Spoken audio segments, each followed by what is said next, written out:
At something absolutely wild. Literally.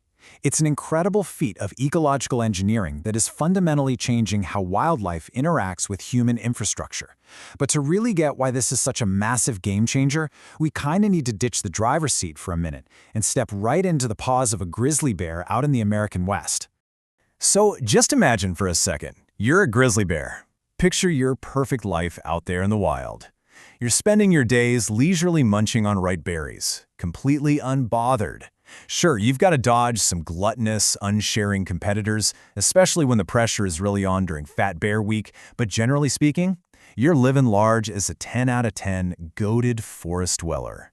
You've got this vast territory, icy cold rivers, the woods are your playground. Life is exactly as it should be. But then, right in the middle of paradise, you hit a very modern snag. You need to get to the other side of the valley. Maybe you're looking for a mate, or maybe you've caught the scent of some really choice huckleberries just across the ridge. But suddenly, boom, your path is violently blocked by this giant, endless strip of asphalt. And to a bear, this thing is packed with what can only be described as enormous death machines flying by at 80 miles an hour, slapping pizza bumper stickers in your face. It's loud, it's terrifying, and honestly, it's completely impassable. Which brings us to Section 1. The fragmentation problem, and the ecological crises of the US Interstate. You see, for decades now, our massive highway system has acted as this unrelenting barrier that has completely severed the natural ranges of America's wildlife. We basically built this country for cars, but in doing so, we drew these hard, concrete lines right through delicate ecosystems. To really understand why, you have to look at the original point of the interstate, which was so people could drive coast to coast without ever having to stop and figure out, what Arkansas actually is. And while that was absolutely great for coastal elites and their expensive dogs riding shotgun, it turned out to be a total, absolute, logistical flopzilla for animals. We optimized everything for human speed and totally ignored animal geography. The core issue here is habitat fragmentation.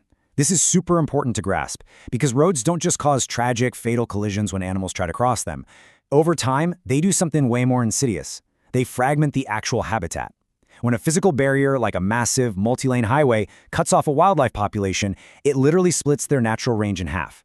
We've basically turned the American wild into these isolated little biological islands, with every single island completely surrounded by a raging sea of cars.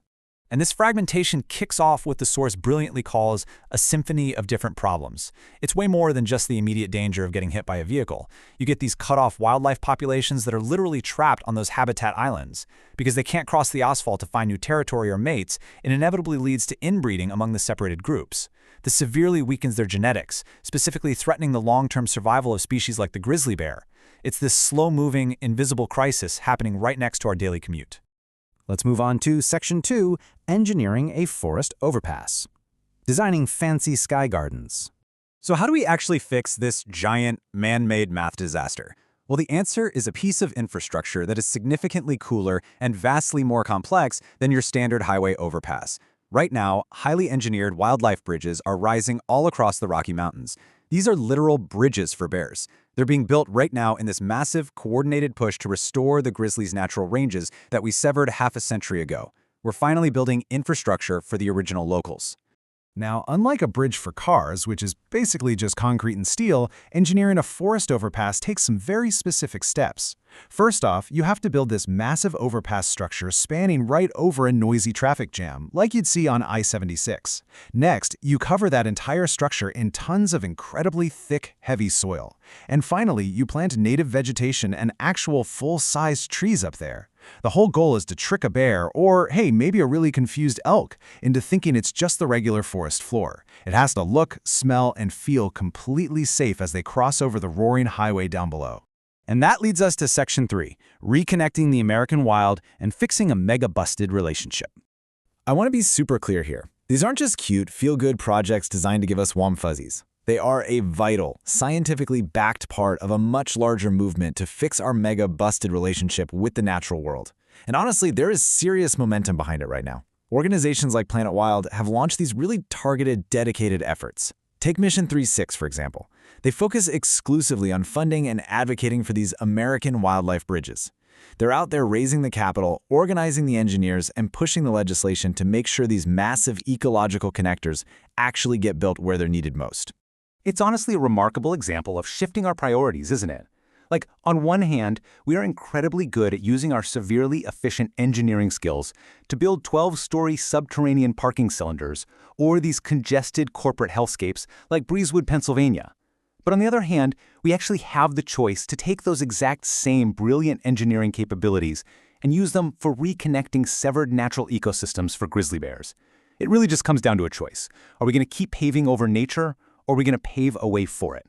Ultimately, the Bridge for Bears is this powerful testament to the fact that we do not have to accept the damage of our past as permanent.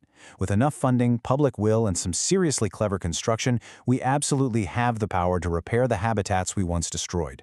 We can stop the American wild from just getting completely lost in the sauce of our own highway planning. We can actually give the landscape back its continuity. So I'm going to leave you with this provocative thought to ponder today. With clever construction, can we finally repair the parts of the world we've broken? As we continue to deploy our absolute best engineering and technology for nature rather than against it, are we finally learning how to permanently heal the natural world? It's a fascinating question, and one I really hope you keep thinking about the next time you're cruising down the interstate.